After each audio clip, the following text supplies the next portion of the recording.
Very good afternoon to all बच्चे. Hello Sandeep and Sushma Noonwal ji, very good evening. Surajmukhi 9508@gmail.com. Very good evening and Menpal नमस्कार भाई. तो कहाँ थे हम लोग? लास्ट टॉपिक आप लोगों का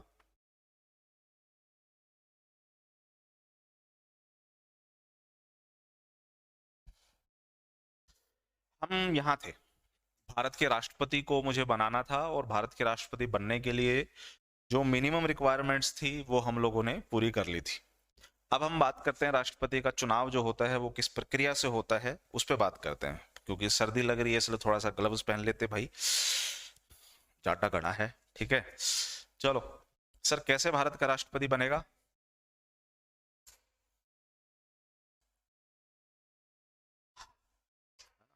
थोड़ा ओड़े ना लगे, है ना? देख लेता हूं, लिखा जाए तो ठीक है. सर यह है भारत की जनता यानी आप और मैं जो वोट डालते हैं.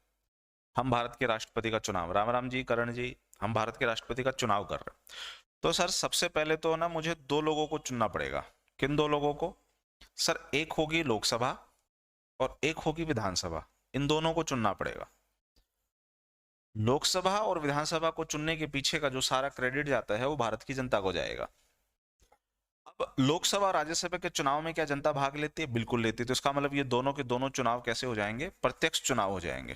यानी हर वो चुनाव प्रत्यक्ष चुनाव होता है जिसमें जनता वोट डालती है, लेकिन हर वो चुनाव अप्रत्यक्ष चुनाव होता है जिसमें जनता वोट नहीं डालती लेकिन उनके द्वारा चुने गए प्रतिनिधि वोट डालते हैं, तो इसलिए वो अप्रत्यक्ष चुनाव है. कहानी क्लियर? Clear sir. और अगर किसी को राज्यसभा में जाना हो तो सर उसके लिए फिर उसे विधानसभा से होते हुए राज्यसभा में जाना पड़ेगा. यानी राज्यसभा में जाने का जो आपका रास्ता है वो विधानसभा के थ्रू होता है. उसका मतलब है कि राज्यसभा में जाने के लिए चुनाव तो होगा लेकिन जनता उस चुनाव में भाग नहीं लेती, सिर्फ विधानसभा के निर्वाचित सदस्य ही लेते हैं. इसलिए ये जो चुनाव होता है, ये निर्वाचन जो है वो अप्रत्यक्ष निर्वाचन है. ठीक है? ठीक है सर. अब संविधान ये कहता है कि लोकसभा, राज्यसभा और विधानसभा के केवल निर्वाचित सदस्य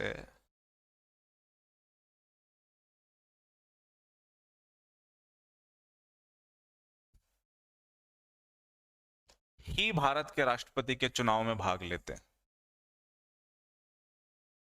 तो प्रेसिडेंट का इलेक्शन में कौन भाग लेंगे? सर इन तीनों के सिर्फ निर्वाचित सदस्य ही भाग लेंगे. तो इसका मतलब क्या हुआ? इसका मतलब ये हुआ कि जैसे बात करते हैं लोकसभा की, तो लोकसभा में 545 सीट होती है. बोलो हाँ या ना? हाँ सर. राज्यसभा में कितनी सीट है? सर 245 सीट है राज्यसभा में. बोलो हाँ या ना? हाँ सर. और विधानसभा में कितनी सीट है? सर वो तो हर राज्य की अपनी अपनी. हाँ तो ठीक है, हरियाणा की बता दो. हरियाणा में सर 90 सीट है. अब मुझे एक बात बताओ कि अच्छा, विधानसभा मतलब 90+1 करो आप. 90+1 करो. 545 में 543 लोग सर ऐसे हैं जो चुनाव लड़ करके आए. ठीक है? यानी इसमें से दो सदस्य ऐसे हैं जो चुनाव लड़ करके सर नहीं आए. इनको हम लोग कहते हैं एंग्लो इंडियन, यानी आंग्ल भारतीय समुदाय का व्यक्ति. यानी ऐसा व्यक्ति जिसके पिता तो यूरोप से होने चाहिए, जिसके फादर साहब यूरोप से हों, लेकिन जिसकी मदर जो है वो इंडियन होनी चाहिए.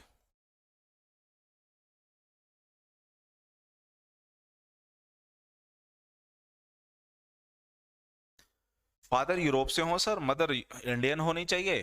तो सर ऐसे बच्चे जो हैं वो एंग्लो इंडियन कहलाएंगे. ठीक है?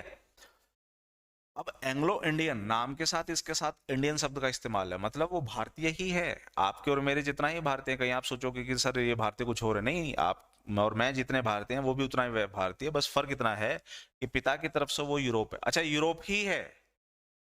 कहीं आप यूरोप की जगह ऑस्ट्रेलिया कर दो या अफ्रीका कर दो या अमेरिका कर दो तो वो नहीं माना जाएगा एंग्लो इंडियन. सिर्फ यूरोपियन होना चाहिए वो व्यक्ति. तो ऐसे दो व्यक्तियों को सर आरक्षण दिया था संविधान ने, और ये आरक्षण दिया था 25 जनवरी 2020 तक. हालांकि आरक्षण 25 जनवरी 2020 तक नहीं था, समय के साथ बढ़ते बढ़ते ये 25 जनवरी 2020 तक इसका आरक्षण आ गया. अब सर सीन ये हुआ कि मोदी गवर्नमेंट को लगा कि अब एंग्लो इंडियन के आरक्षण की जरूरत नहीं है, तो मोदी गवर्नमेंट ने ना आरक्षण को खत्म कर दिया। उन्होंने कहा कि भाई हम SC ST के आरक्षण को तो बढ़ाएंगे, लेकिन एंग्लो इंडियन के आरक्षण को अभी लोकसभा में बढ़ाने की जरूरत नहीं। तो 25 जनवरी 2020 के बाद आंग्ल भारतीय समुदाय का व्यक्ति अब लोकसभा में नहीं आएगा। किस तारीख के बाद? 25 जनवरी 2020 के बाद। अभी हमारी जो लोकसभा बनी है वो कब बनी है? वो 2019 में बनी है। इसका मतलब 2019 की लोकसभा में तो वैलिड होगा ना। तो अगर मैं आपसे पूछूं कि बेटा क्या आज एंग्लो इंडियन हो सकता है लोकसभा में, आप कहेंगे बिल्कुल हो सकता है सर, लोकसभा तो हमारी 2019 में आई थी। अब जो लोकसभा आएगी 2024 में, उसमें एंग्लो इंडियन नहीं होगा। कहानी क्लियर? जी सर, कहानी क्लियर। तो ये जो दो एंग्लो इंडियन है, क्या आज रह सकता है? हाँ सर, बिल्कुल रह सकता है। तो भारत के राष्ट्रपति के द्वारा ये एंग्लो इंडियन मनोनीत होता है। तो आप समझिएगा, मनोनीत होता है, निर्वाचित नहीं। और मैं कह रहा हूं कि राष्ट्रपति के चुनाव में सिर्फ निर्वाचित सदस्य ही हिस्सा लेते हैं, मनोनीत नहीं। तो ये थोड़ा सा ध्यान रखना है। इसी तरीके से सर राज्यसभा में 245 में से 12 सदस्य ऐसे हैं जो भारत के राष्ट्रपति के द्वारा मनोनीत होते हैं, यानी नॉमिनेटेड होते हैं। इसका मतलब है कि चुनाव लड़ करके सिर्फ 233 सदस्य ही आते। ठीक है, तो यहाँ 543 सदस्य चुनाव लड़ रहे थे, यहाँ 233 सदस्य चुनाव लड़ रहे हैं। तो इसमें 12 और प्लस इसमें 2, 14 सदस्य ऐसे हैं जो निर्वाचित नहीं है, मनोनीत हैं। और मनोनीत हैं इसलिए वो राष्ट्रपति के चुनाव में भाग नहीं ले सकते। तो बताइए कितने टोटल मनोनीत सदस्य भारत के राष्ट्रपति के चुनाव में भाग नहीं लेते? 12 + 2, यानी संसद के कितने मनोनीत सदस्य राष्ट्रपति के चुनाव में भाग नहीं लेते सर? 14, 12 + 2। अब आ जाओ हरियाणा में।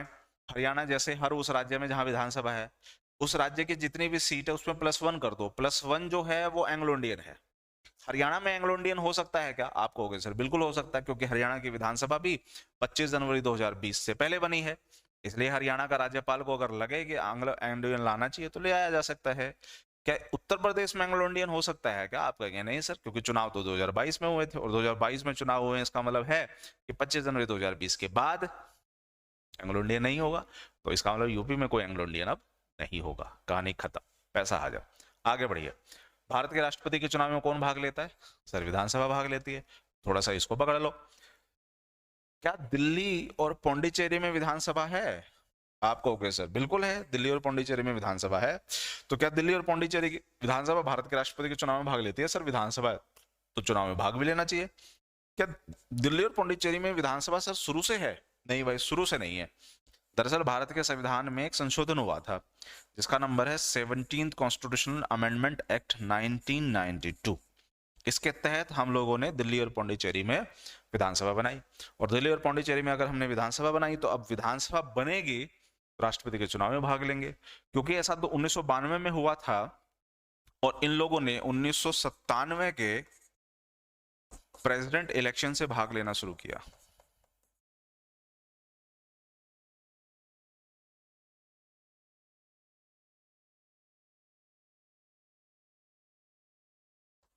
अगर मान के चलो पूछ लिया जाए कि भाई दिल्ली और पौंडीचेरी ने किस वर्ष के राष्ट्रपति के इलेक्शन से भाग लेना शुरू किया, तो आप कहेंगे 1997 के इलेक्शन से भाग लेना शुरू किया। कहानी क्लियर? जी सर, बढ़ो आगे। क्या राष्ट्रपति चुन लिया गया क्या आपका? नहीं सर, राष्ट्रपति भी नहीं चुना गया है। राष्ट्रपति के चुनने के लिए 3 प्रक्रिया होती है। सबसे पहले भारत का राष्ट्रपति कैसे चुना जाता है?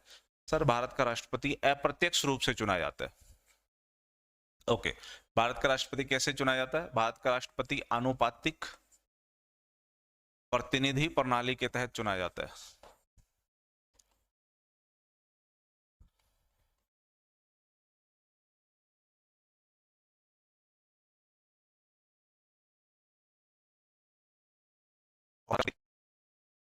एकल हस्तांतरणीय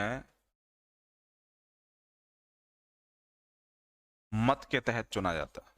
ये तीनों ऐसी प्रक्रियाएं होती हैं जिसका भारत का राष्ट्रपति का चुनाव होता है। या ये ध्यान रख लीजिएगा, जो भी अप्रत्यक्ष रूप से जिसका राष्ट्रपति का चुनाव हो भारत में, भारत में जो भी चुनाव अप्रत्यक्ष रूप से आया, समझ जाइए कि वो चुनाव आनुपातिक प्रतिनिधित्व प्रणाली और एकल हस्तांतरणीय मत से ही होगा। समझाता हूं। अप्रत्यक्ष क्यों कहते हैं भारत के राष्ट्रपति का चुनाव अप्रत्यक्ष होता है? सर अंडरस्टूड है, क्योंकि भारत की जनता तो सीधे भाग लेती नहीं है राष्ट्रपति के चुनाव में, इनडायरेक्ट लेती है, इनके थ्रू लेती है, इसलिए राष्ट्रपति का चुनाव अप्रत्यक्ष होगा। यहां तक तो मुझे समझ में आ गई। अब भारत के राष्ट्रपति का चुनाव अनुपातिक प्रतिनिधित्व प्रणाली के तहत होता है, यानी प्रोपोर्शनल रिप्रेजेंटेशन सिस्टम के तहत होता है। तो सर ये क्या होता है, ये प्रोपोर्शनल रिप्रेजेंटेशन सिस्टम, अनुपातिक प्रतिनिधित्व प्रणाली। चलो इस पे बात कर लेते हैं, अनुपातिक प्रतिनिधि प्रणाली। सर भारत के राष्ट्रपति के चुनाव में दो लोग भाग लेते हैं, एक एमपी और एक एमएलए, हाँ या ना? हाँ। जब ये वोट देने जाएंगे तो इनके वोटों की संख्या सेम होगी क्या? जैसे समझाता हूं, एक एमएलए वोट देने गया, ये एमएलए कहाँ का है? सर मान के चलते हैं ये एमएलए हरियाणा का है, तो हरियाणा का जब एक एमएलए वोट देने जाएगा तो उसके वोट की वैल्यू कितनी होगी? और जब वही उत्तर प्रदेश का एक एमएलए वोट देने जाएगा तो उसकी वोट की वैल्यू कितनी होगी? दोनों की सेम होगी अलग अलग? वो तो आप खुद तय कीजिए, मैं आपको फॉर्मूला बता देता हूँ कि किस फॉर्मूले से हम एक एमएलए की वोट की वैल्यू निकालेंगे। आप कहेंगे सर राज्य की जनसंख्या, जिस एमएलए की बात कह रहे हैं उस राज्य की जनसंख्या की बात कर रहे हैं हम लोग, ठीक है? उस राज्य की कुल जनसंख्या, राज्य की कुल जनसंख्या डिवाइड कर देंगे विधानसभा के निर्वाचित सदस्य से और मल्टीप्लाई कर देंगे 1/1000 से, क्योंकि जनसंख्या का जो बेस ईयर होता है वो 1000 होता है। तो इस तरीके से हम, इस फॉर्मूले से हम लोग एक राज्य के एमएलए के नंबर निकालते हैं। बेटा जब ये फॉर्मूला यूज करोगे तो यहां पर सबसे पहले आप बात कीजिए राज्य की जनसंख्या। इस जनसंख्या का क्या मतलब है? जैसे 2022 में भारत का राष्ट्रपति चुना गया, सर बिल्कुल चुना गया, तो बेटा भारत के राष्ट्रपति के जब चुना जा रहा था तो किस जनसंख्या का इस्तेमाल हुआ? 2021 की जनसंख्या, क्योंकि हरियाणा के एमएलए ने वोट दिया सर। तो जब हरियाणा के एक एमएलए ने वोट दिया तो भाई फॉर्मूला तो राज्य की कुल जनसंख्या से है ना, तो ये राज्य की कुल जनसंख्या कब की बात हो रही है? 2022 की, 2021 की या 2011 की? अब आप कहेंगे सर कोई भी नहीं, दरअसल यहां जो जनसंख्या है इसका मतलब है 1971 की जनसंख्या, यानी हमने जो जनगणना की थी 1971 में, उस 1971 की जो जनगणना के तहत जो जनसंख्या आई थी उसी जनसंख्या को ही आधार मान करके हम आज भी चल रहे हैं। ऐसा क्यों सर? देखो ये सारी कहानी हुई थी 1976 में। 1976 में ही उस समय की गवर्नमेंट, जो कांग्रेस की गवर्नमेंट थी, उन्होंने डिसाइड किया कि हम लोग 1971 की जनगणना को बेस ईयर बनाएंगे। इससे क्या होगा कि हमारी लोकसभा, राज्यसभा, विधानसभा के जो सदस्य संख्या है वो बढ़ जाएगा। 1971 की जनगणना को जब आधार बनाया गया, फिर डिसाइड किया कि हम ये जनसंख्या जो है ये 2000 तक वैलिड रखेंगे। 2000 में आकर के हम इस जनगणना को बदलेंगे और फिर इस बेस ईयर को बदल देंगे। लेकिन 2000 तक आते आते सर दिक्कत क्या हुई कि जो उत्तर भारत है, उत्तर भारत की जनसंख्या तो ज्यादा हो गई और दक्षिण भारत की जनसंख्या जो है वो समय के साथ कम हो गई। इससे दक्षिण भारत के राज्यों को नुकसान होना शुरू हो जाएगा। क्यों? क्योंकि जनसंख्या जिस राज्य की जितनी ज्यादा होगी उस राज्य की नंबर ऑफ सीट्स उतनी ही ज्यादा होंगी। अब यूपी में सबसे ज्यादा पॉपुलेशन है, इसलिए सर विधानसभा, लोकसभा और राज्यसभा तीनों की सीट यूपी में सबसे ज्यादा, पूरे भारत में सबसे ज्यादा है। तो खेल ज्यादा जनसंख्या का है। उत्तर भारत में जनसंख्या बढ़ रही है, जिसका मतलब है कि राजनीतिक रूप से वो सशक्त हो जाएंगे। और दक्षिण भारत जिन्होंने जनसंख्या को घटाया समय के साथ, इनका सर राजनीतिक रूप से थोड़ा सा नुकसान होना शुरू हो जाएगा। तो 2000 में जब इस पे बदलने पे बात आएगी तो हंगामा खड़ा हो जाएगा। फिर बोला जाएगा कि नहीं भाई दक्षिण भारत को लॉस क्यों हो, उन्होंने देश को फायदा पहुंचाया, और फिर बहुत ज्यादा गड़बड़ी होंगी। और फिर डिसाइड करेंगे हम लोग कि चलो ठीक है, उत्तर भारत अपनी जनसंख्या को कंट्रोल करेगा और दक्षिण भारत के बराबर लाने की कोशिश होगी, या दक्षिण भारत को भी इस मामले में नुकसान ना हो। इसलिए 2000 में जनगणना को फिर बढ़ा दिया 2026 तक, कि 2026 तक तो इसमें किसी तरह का बदलाव नहीं होगा। 2026 के बाद जो पहली जनगणना होगी तब हम बात करेंगे इस पे, ठीक है? तो यानी ये जो 1971 की जनगणना है 2031 तक तो हिलने वाली है नहीं, तो 2031 तक वैलिड रहेगी। सर इस फॉर्मूले के हिसाब से हरियाणा के एक एमएलए के वोट की वैल्यू आई 112 और यूपी के एक एमएलए की वोट की आई 208। अब देखिए, यानी हरियाणा के एक एमएलए जब वोट डालेगा तो उसकी वैल्यू एक नहीं होगी बेटा, 112 काउंट होगी। और यूपी का एक एमएलए जब वोट देगा तो उसकी वैल्यू 208, सॉरी एक नहीं होगी, 208 होगी। और एमएलए कितने हैं हरियाणा में? 90 एमएलए हैं सर। यूपी में कितने हैं? 403 एमएलए हैं सर, या हो सकते हैं। तो आप मल्टीप्लाई कर दो, एक एमएलए की वोट की वैल्यू अगर 208 है तो 403 को मल्टीप्लाई कर दो सर, 80,000 से ऊपर चला गया। समझ में आया? तो यानी एक एमएलए और एक एमपी जब वोट डालेगा तो उसके वोट की वैल्यू सेम नहीं होगी। एमपी के वोट की वैल्यू कैसे निकालेंगे सर? एक एमपी के वोट की वैल्यू निकालने के लिए कुल विधायकों की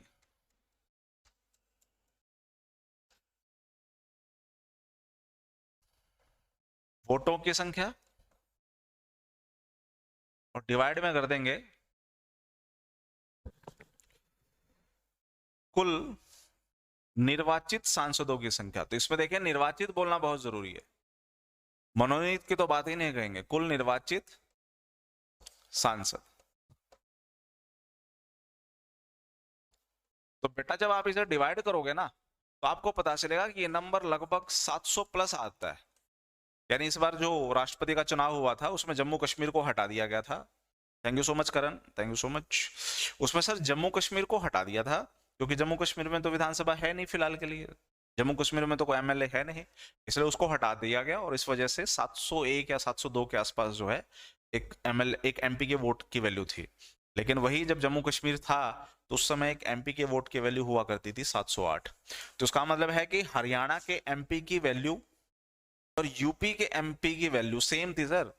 हरियाणा के एमपी की वैल्यू 708 है, यूपी के एमपी की वैल्यू 708 है, लेकिन एक एमपी की है ना बेटा। तो एमपी टोटल कितने हरियाणा में? 15, 10 लोकसभा के और 5 राज्यसभा के। और यूपी में एमपी कितने हैं सर? 80 लोकसभा के और 31 राज्यसभा के। आप देखिए अब भी फायदा किसको हो रहा है सर? जिनकी जनसंख्या ज्यादा है। तो एक एमएलए और एमपी ने कैसे वोट देना वो समझ में आ गया। जब एक एमपी और एक एमएलए वोट देगा तो उसकी वैल्यू एक नहीं होगी, कई होगी। अब सर वोटिंग कैसे होगी? देखो कितने लोग राष्ट्रपति के चुनाव में खड़े?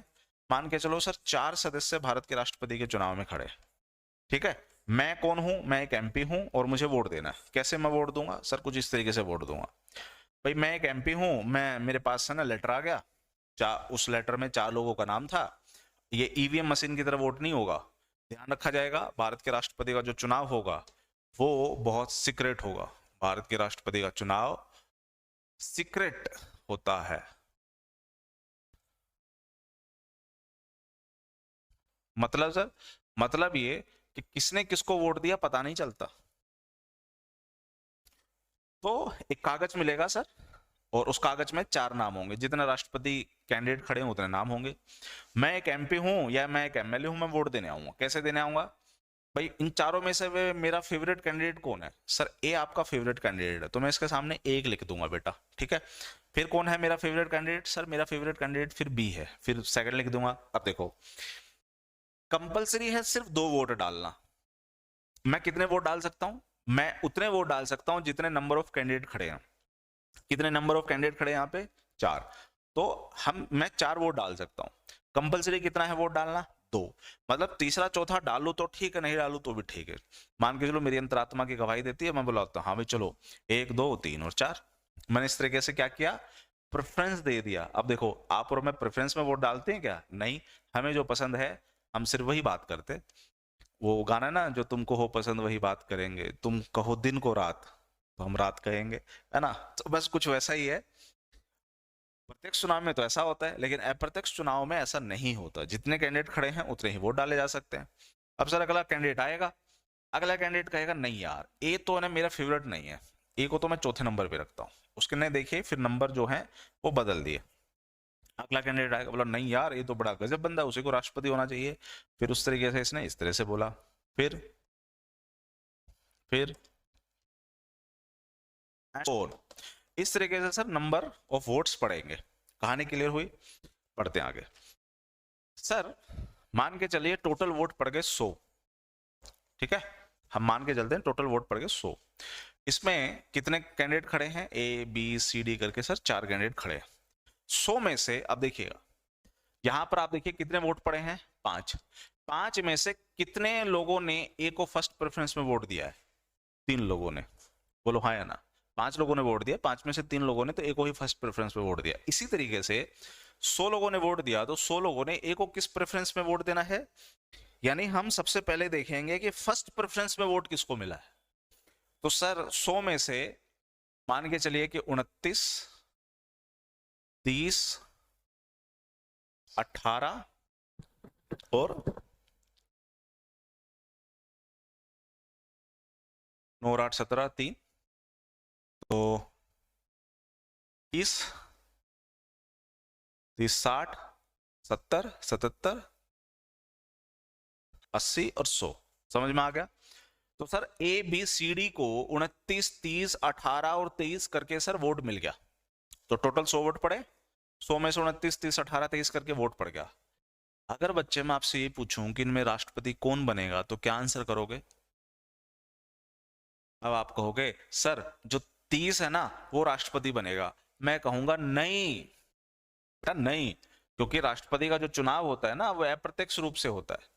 आप बी को तब जिताओगे जब प्रत्यक्ष चुनाव होता है, ये डायरेक्ट इलेक्शन होता, जब आप और मैं वोट डालते तब जीत जाता है बी। लेकिन चुनाव हो रहा राष्ट्रपति का और चुनाव अप्रत्यक्ष होता है। अब समझिए, जिस भी व्यक्ति को राष्ट्रपति बनना है, पढ़े गए मतों का, पढ़े गए मतों का डिवाइड 2 कर देना है और प्लस कर देना है 1। इसको ही कहते हैं सर कोटा। यानी जिसको भी राष्ट्रपति बनना है उसको कोटा का इस्तेमाल करना चाहिए। तो कितने वोट पड़े बेटा यहाँ पे? सर 100 वोट पड़े। 100 का डिवाइड 2 + 1 करना, तो कितना हुआ सर? 100 का डिवाइड 2 किया मतलब 50% और फिर प्लस कर देना है 1।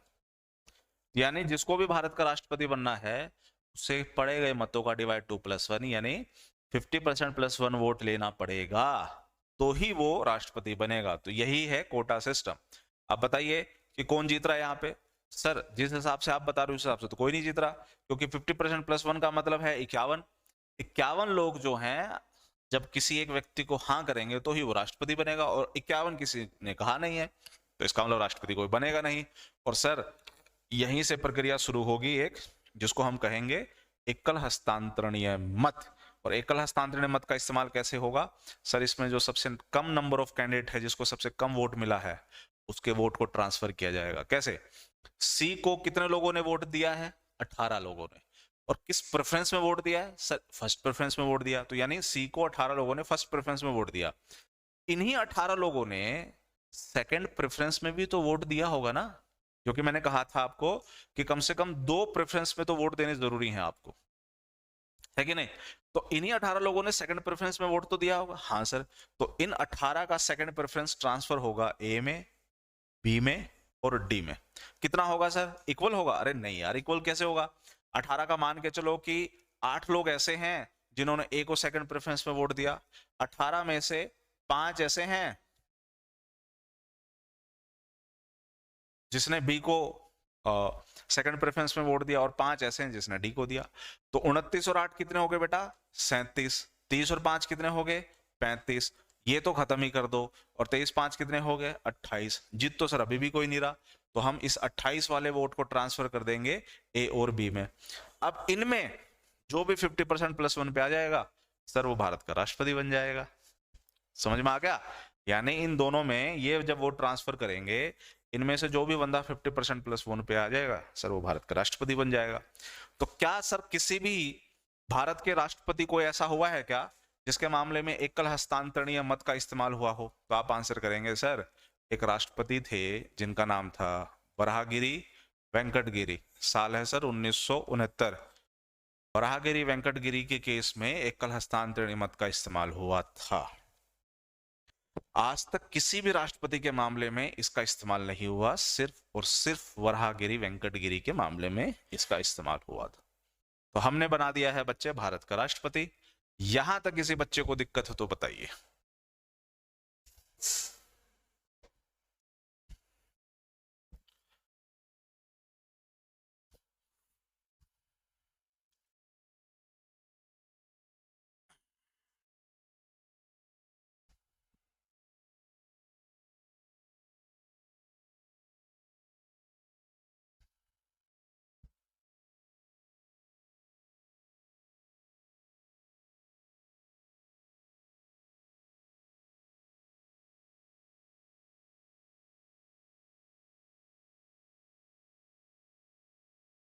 यहां तक किसी बच्चे का दिक्कत हो तो बताइए।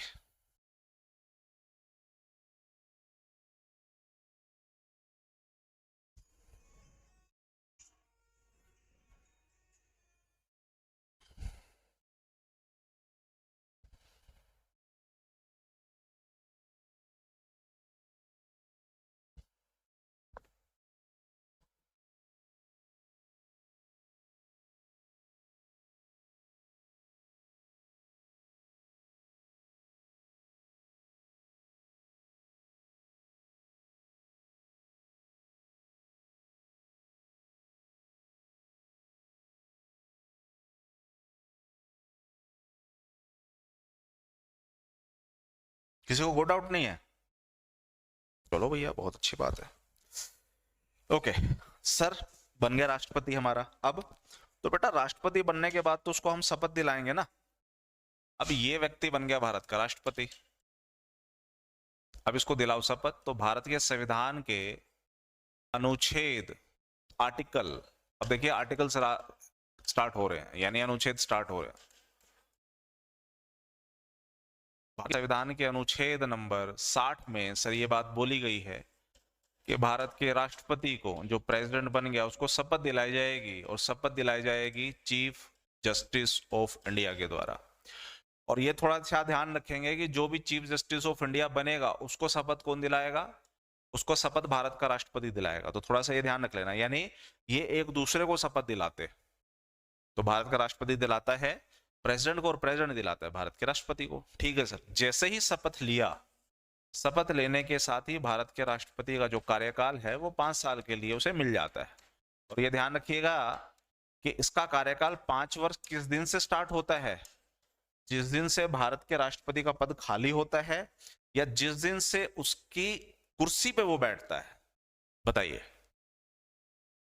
क्या आ रहा है? सवाल ये है कि भारत के राष्ट्रपति का पद खाली होगा, यानी उसका कार्यकाल 5 वर्ष पूरा हो जाता है, किस दिन से उसे वो 5 वर्ष काउंट होगा? जिस दिन से उसका पद खाली होता है, या जिस दिन वो राष्ट्रपति बनता है उस दिन से? तो आप कहेंगे सर, जिस दिन वो भारत का राष्ट्रपति बनता है उस दिन से वो 5 साल के लिए उसका कार्यकाल काउंट किया जाएगा। समझ में आई कहानी? ये शक्तिमान की छोटी छोटी मगर मोटी बातें हैं जो परेशान कर लेती है। पूछा जाएगा कार्यकाल 5 वर्ष, हाँ 5 वर्ष, किस दिन से? भाई लिखा होगा स्टेटमेंट की भाई भारत के राष्ट्रपति का कार्यकाल, मतलब भारत के राष्ट्रपति के पद की रिक्ति से उसका 5 साल का कार्यकाल। तो ये गलत है। भारत के राष्ट्रपति के पद पे बैठने से 5 साल का कार्यकाल है। ये टेक्निकल खेल है। अब की बार जो एस्टेट का पेपर हुआ था उसमें पॉलिटिकल साइंस में पहला ही क्वेश्चन यही था। ठीक है, तो बड़ा टेक्निकल पूछा गया था। बढ़ो आगे। सर कार्यकाल 5 वर्ष है, यानी ये कहानी हो गई हमारे भारत के राष्ट्रपति को लाने की, यानी भारत का राष्ट्रपति आ गया। अब बात करते हैं भारत के राष्ट्रपति को हटाने की, यानी कार्यकाल की तो सर बात आ गई, भारत के राष्ट्रपति को हम हटाएंगे कैसे? यानी भारत के राष्ट्रपति के पद की रिक्ति कैसे हो सकती है, वैकेंसी कैसे होती है?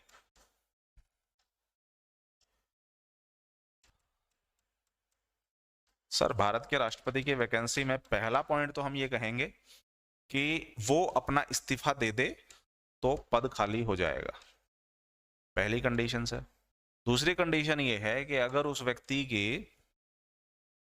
ऊपर एक प्रक्रिया होती है जिसे हम कहते हैं महाभियोग, अगर वो लग जाए, ये मैंने आपको पढ़ा चुका हूं कि अमेरिका से हमने ये कंसेप्ट उठाया है। और तीसरा कंसेप्ट ये है कि अगर उस व्यक्ति की मृत्यु हो जाए तो राष्ट्रपति के पद की रिक्ति हो जाएगी। अब आप कहेंगे सर रुको,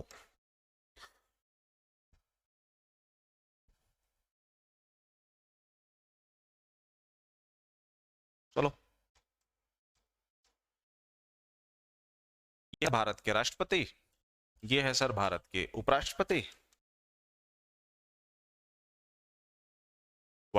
और सर ये है chief justice of India. Bharat का जो राष्ट्रपति हैं उनका नाम है डॉक्टर जाकिर हुसैन।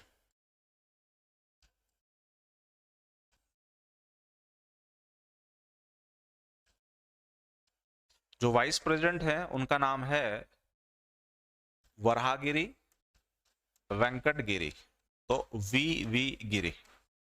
और चीफ जस्टिस ऑफ इंडिया जो है उनका नाम है मोहम्मद हिदायतुल्लाह।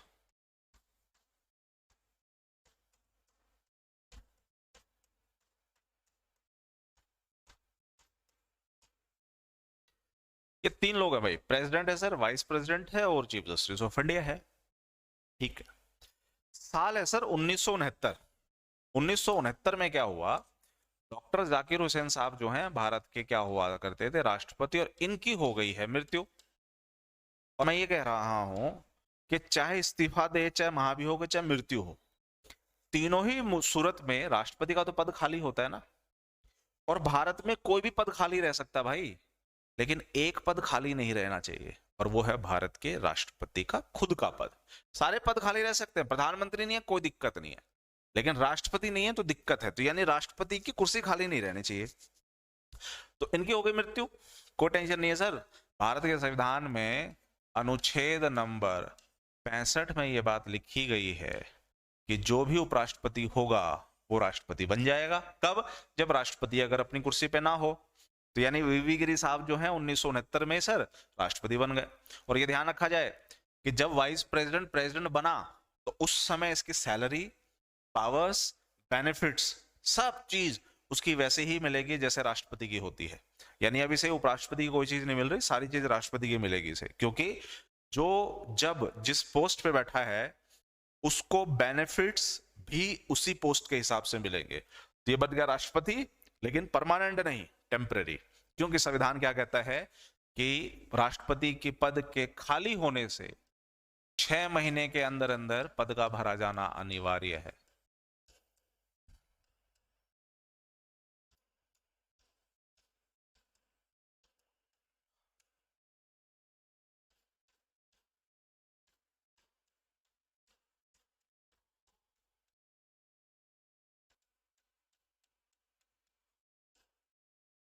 इसका मतलब है कि वीवी गिरी को एक बात तो पता थी कि वो 6 महीने ही ज्यादा से ज्यादा जो है वो राष्ट्रपति के पद पे रह सकता है, 6 महीने से ज्यादा नहीं रह सकता। अब देखिए, चुनाव तो होंगे ना, 6 महीने के अंदर अंदर पद का भरा जाना है, मतलब चुनाव तो होंगे। चुनाव में कौन भाग लेगा सर? उस समय की गवर्नमेंट होती थी कांग्रेस की। कांग्रेस की गवर्नमेंट ने वीवी गिरी को कहा कि साहब हम आपको राष्ट्रपति बना दें। वीवी गिरी ने स्माइल किया, बोला हाँ ठीक है, मैं तो बन जाऊंगा भैया, बना दो, इससे अच्छी चीज तो और क्या है, नेकी और पूछ पूछ, हाँ मैं लड़ लूंगा। लेकिन सर वीवी गिरी साहब ने क्या किया, राष्ट्रपति के चुनाव को लड़ने के लिए अपने पद से दे दिया इस्तीफा।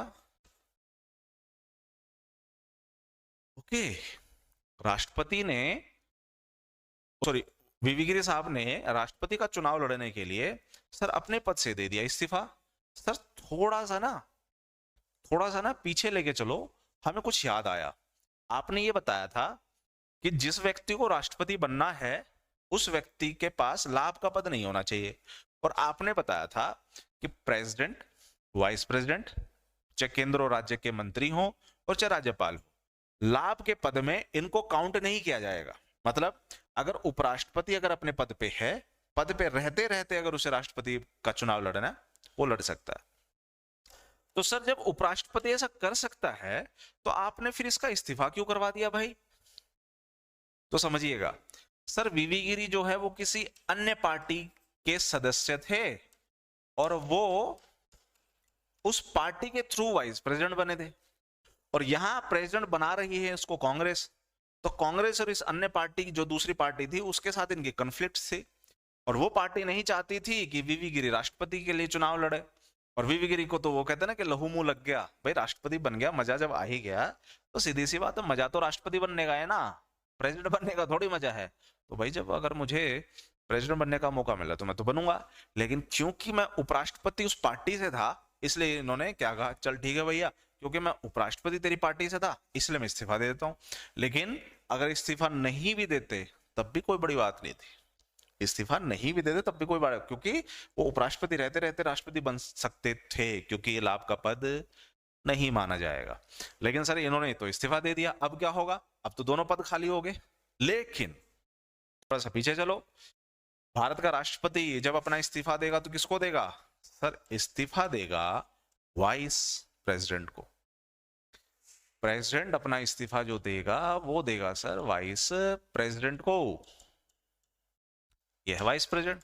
और वाइस प्रेसिडेंट अगर अपना इस्तीफा देगा तो वो देगा प्रेसिडेंट को। तो यानी इस्तीफा एक दूसरे का होगा सर, यानी रेजिग्नेशन वाइस वर्सा हो जाएगी, एक दूसरे को इस्तीफा जाता है। तो सर यहाँ तो वीवी गिरी खुद वाइस प्रेसिडेंट है और राष्ट्रपति भी वो खुद ही है। हाँ तो ठीक है, उपराष्ट्रपति ने अपना इस्तीफा किसको दिया? राष्ट्रपति को। लेकिन राष्ट्रपति तो सर वो खुद है ना। हाँ तो कोई नहीं, अपना इस्तीफा खुद ही एक्सेप्ट कर लिया बंदे ने, खुद का इस्तीफा खुद ही एक्सेप्ट कर लिया बंदे ने। ये तगड़ी कहानी होगी थी उस दौरान। चलो सर, दोनों ही पद खाली हो गए, अब तो कोई दिक्कत नहीं। चीफ जस्टिस ऑफ इंडिया जो होगा अब वो राष्ट्रपति के पद पे जाएगा, क्योंकि राष्ट्रपति का पद खाली नहीं होना चाहिए भैया। अब चीफ जस्टिस ऑफ इंडिया को हमने बोला कि साहब आप पहुंचिए। सर अगर चीफ जस्टिस ऑफ इंडिया भी नहीं हो तो अरे जो सीनियर मोस्ट जज अवेलेबल होगा वो आ जाएगा। जो सबसे सीनियर मोस्ट जज अवेलेबल होगा ना उस समय सुप्रीम कोर्ट में, वो आ जाएगा, अगर चीफ जस्टिस ऑफ इंडिया नहीं है तो। कहानी क्लियर? जी सर, कहानी क्लियर। पढ़ो आगे। तो वो चीफ जस्टिस ऑफ इंडिया कौन था जो राष्ट्रपति भी बना? ये सवाल आ गया तो आंसर करेंगे सर मोहम्मद हिदायतुल्लाह राष्ट्रपति बने थे। पढ़ो आगे, यहां तक की कहानी क्लियर हुई? पढ़ो आगे। सर इस्तीफा किसको गया? वाइस प्रेसिडेंट को। कितने ऐसे राष्ट्रपति हुए हैं जिनकी पद पे रहते हुए मृत्यु हुई है? सर एक तो आपने लिख दिया, साल 1969 में डॉक्टर जाकिर हुसैन साहब राष्ट्रपति हुआ करते थे, उनकी मृत्यु हुई थी। और दूसरे फखरुद्दीन अली अहमद साल 1977 में, ये ऐसे दूसरे राष्ट्रपति थे जिनके पद पे रहते हुए मृत्यु हुई थी। यानी आज तक दो ही ऐसे प्रेसिडेंट हुए हैं जिनके पद पे रहते हुए मृत्यु हुई है बच्चे।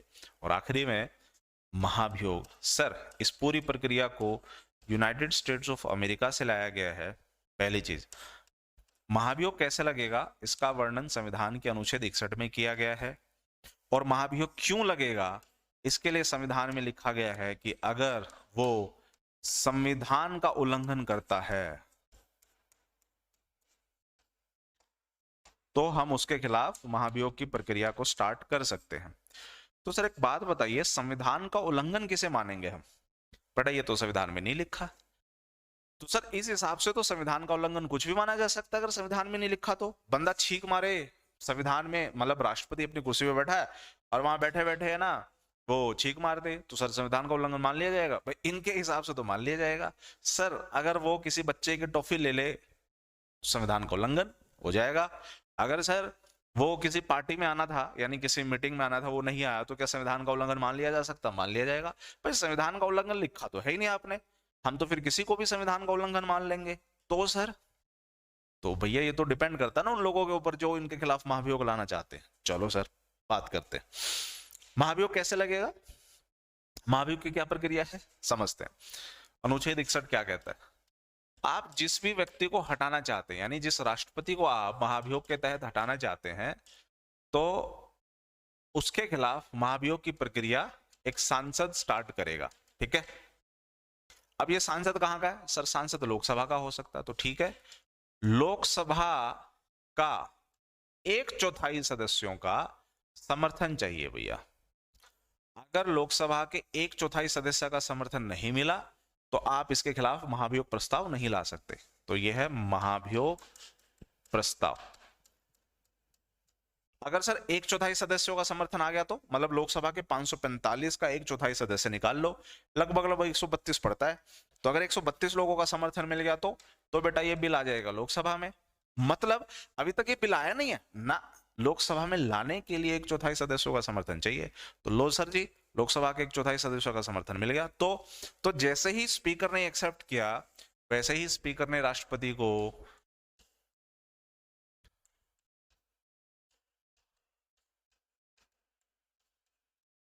14 दिनों का समय दे दिया कि भाई देख तेरे खिलाफ है ना फलाना फलाना केस आया है और लोकसभा के 1/4 सदस्यों ने जो है ना हामी भर दी है, हम तेरे खिलाफ अब महाभियोग की प्रक्रिया स्टार्ट करेंगे।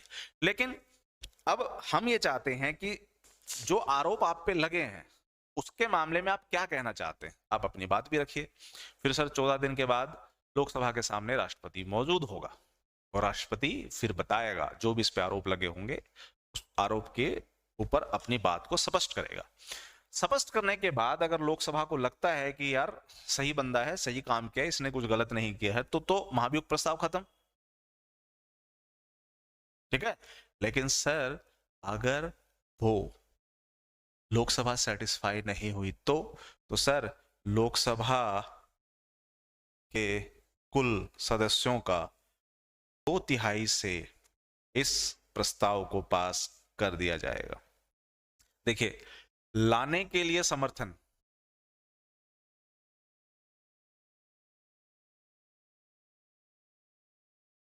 वो अलग चीज है, समर्थन अलग चीज है बेटा, लेकिन हटाने की जो प्रक्रिया है वो अलग चीज है।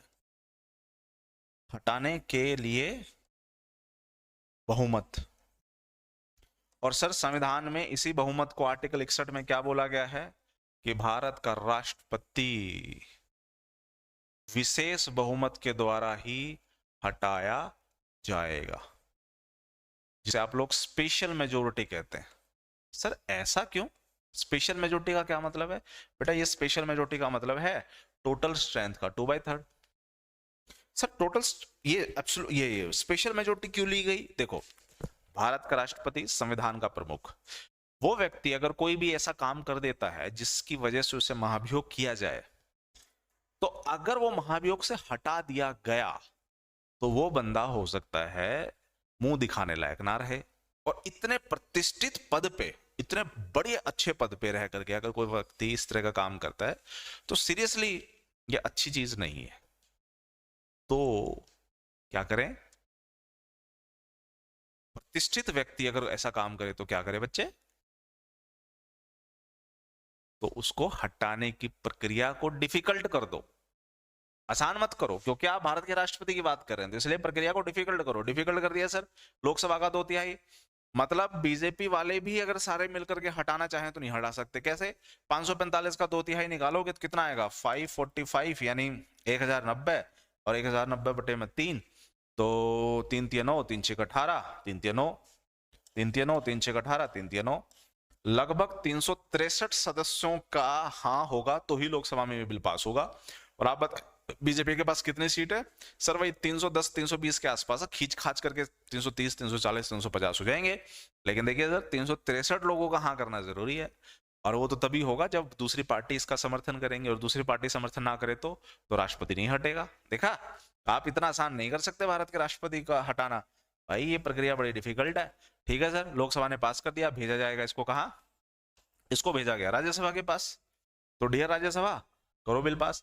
राज्यसभा कहेगी भैया एक मिनट, हमें भी तो जांच कर लेने दो। राज्यसभा ने जांच किया, राज्यसभा के जांच में लगा कि यार राष्ट्रपति जो है वो सब कुछ ठीक ठाक कर रहा है, कुछ गलत नहीं कर रहा, तो राज्यसभा ने सर इस बिल को काट दिया, खत्म कर दिया। मतलब कि राज्यसभा बोलती है भाई तुम बेशक इसे बिल को पास करके बैठो, हम तो नहीं करते, हमें तो कुछ गलत नहीं दिखा, हमने तो राष्ट्रपति की स्टेटमेंट देखी, राष्ट्रपति जो कह रहा सही कह रहा है, हमने तो सर इस बिल को खारिज कर दिया। खारिज करना मतलब महाभियोग प्रस्ताव खत्म। महाभियोग प्रस्ताव खत्म मतलब राष्ट्रपति जाइए अपनी कुर्सी पे एंजॉय कीजिए। लेकिन राज्यसभा कहेगा कि अच्छा गड़बड़ कर रखी है, चलो मैं बिल पास कर देता हूं। तो राज्यसभा के 2/3 सदस्यों के समर्थन से अगर ये बिल पास हो गया, देखिए दोनों ही समर्थन, यानी कुल बहुमत का 2/3 सदस्य जो होता है, इसी को बेटा हम विशेष बहुमत के नाम से जानते हैं। तो सब दोनों ही सदनों ने जैसे पास किया वैसे ही भारत का राष्ट्रपति खत्म कर दिया गया। ठीक है सर, ये उल्टा भी हो सकता है क्या? मतलब ये सांसद जो होगा इस महाभियोग प्रस्ताव को सबसे पहले राज्यसभा में ला सकता है। तो राज्यसभा का 1/4 सदस्यों का समर्थन होना चाहिए भैया। तो समर्थन तो दोनों के मामले में ही 1/4 का होना चाहिए। अगर चौथाई का समर्थन मिल गया तो सर ये राज्यसभा में बिल आ जाएगा। राज्यसभा का जो चेयरमैन है वो फिर वो 14 दिन के लिए वो टाइम देगा राष्ट्रपति को कि भैया 14 दिन के बाद हम तेरे को बुलाएंगे, 14 दिन के बाद बुलाएंगे, राज्यसभा सेटिस्फाई तो ठीक है, नहीं तो 2/3 बहुमत से पास करके लोकसभा को भेजेगी। लोकसभा ने भी 2/3 से पास कर दिया तो सर हो जाएगा। यानी महाभियोग प्रस्ताव आप कहीं से भी सदन में ला सकते हैं। लाने के लिए जो समर्थन चाहिए वो 1/4 चाहिए, और हटाने के लिए जो समर्थन चाहिए टोटल का 2/3 चाहिए। यह है महाभियोग। क्या भारत में सर कोई भी राष्ट्रपति आज तक महाभियोग से हटाया गया? तो नहीं बेटा, आज तक किसी भी राष्ट्रपति को महाभियोग से हमने नहीं हटाया है। तो आज तक कोई भी प्रेसिडेंट इस तरीके से नहीं हटा, तो ये एक अच्छी चीज है कि नहीं? तो आने से जाने तक का हमने सफर देख लिया बच्चे। अगर किसी को यहां तक दिक्कत है, समस्या है, तो आप मुझसे सवाल कर सकते हैं। चलो, तो आज की कहानी को मैं यही खत्म करूंगा। हम राष्ट्रपति को ले आए, राष्ट्रपति को हमने हटा दिया। तो किसी को दिक्कत है तो पूछो, यहां तक समस्या सवाल।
चलिए, किसी को डाउट नहीं तो बच्चे फिर हम मिलते हैं ब्रेक के बाद, या नहीं मिलेंगे कल। इसके जो टॉपिक हम लोगों ने किया इससे हम आगे की कहानी के ऊपर बात करें, ठीक है? तो चलो।